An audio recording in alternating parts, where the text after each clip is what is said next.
Mr. Masayuki Ito ng Treasure Boxing Promotions, na dating promoter ni John Riel Casimero, at si Vincent Acero ng Pinas Astrolabio nagkita na. Yukinori Uguni biglang na starstruck sa Acero ng Pinas, kagad mahiningi na pabor kay Astrolabio. Astrolabio sobrang excited na sa laban kontra sa 43 anyos na taga Thailand. Ang laban naman ni Marlon Tapalas at ni Junjun Jet na taga Indonesia hindi matutuloy sa bansang Cambodia. Pero po galing mga kwento ang balitang ibabagi ko sa inyo. Kaya tara, kwentuhan na!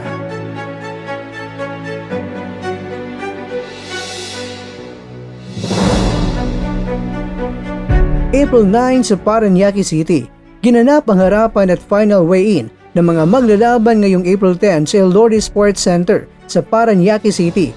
Itong si Astrolabio at si Prasit Sakpaprom ay parehong tumimbang ng 121 pounds, habang itong si Uguni naman ay tumimbang ng 125.8 pounds. Kontra yan sa ating kaubayan na si Junjun Estrada na may timbang na 126.9 pounds. At muling magbabalik naman ay isa sa mga Pinoy boxing legend na si Donnie As Nietes na tumimbang ng 120 pounds. Kontra yan sa ating kaubayan na si Miller Alapurmina na may timbang na 119 pounds. Sa nasabing event ay tila ba na starstruck itong si Uguni kay Astrolabio dahil siya pa mismo ang nag-request na magpa-picture silang dalawa, tapos sabay ibinahagi sa social media na nag-good luck sa paparating na laban itong si Uguni kay Astrolabio.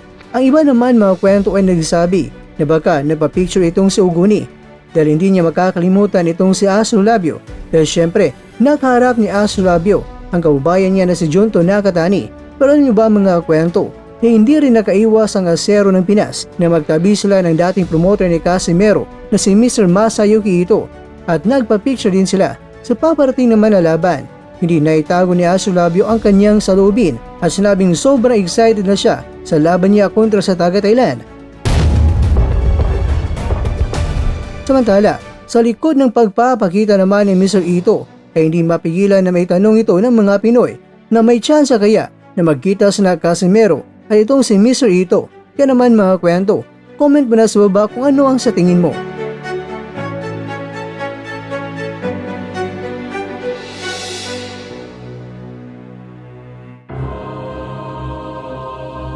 Mga kakwento, bad news para sa Cambodian fans dahil ang laban ni Tapalas at ni Junjun Jet ay hindi na matuloy mga boss dahil na-move na ang venue sa Pilipinas sa General Santos. Sobrang binta ito sa ating kaubayan na sa ating baluarte pa gaganapin ang laban. Ang petsa ay ngayong April 27 linggo, kaya suportahan po natin lahat ng mga Pilipino.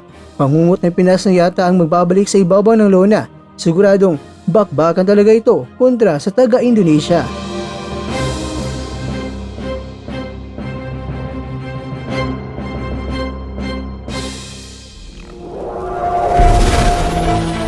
At dyan, nagtatapos ang ating kwento.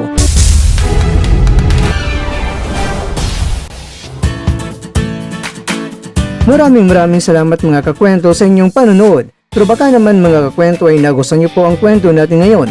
Baka pwede niyo po akong mabigyan dyan ng like, subscribe at pa-click na rin sa bell button.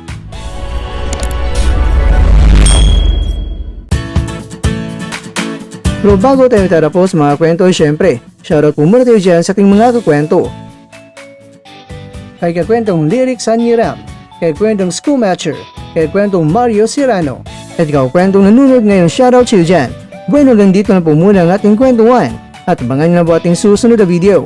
At dito na po yan sa isang channel na kung saan maaring ito'y mga kwentong di pa na kwento sa inyo.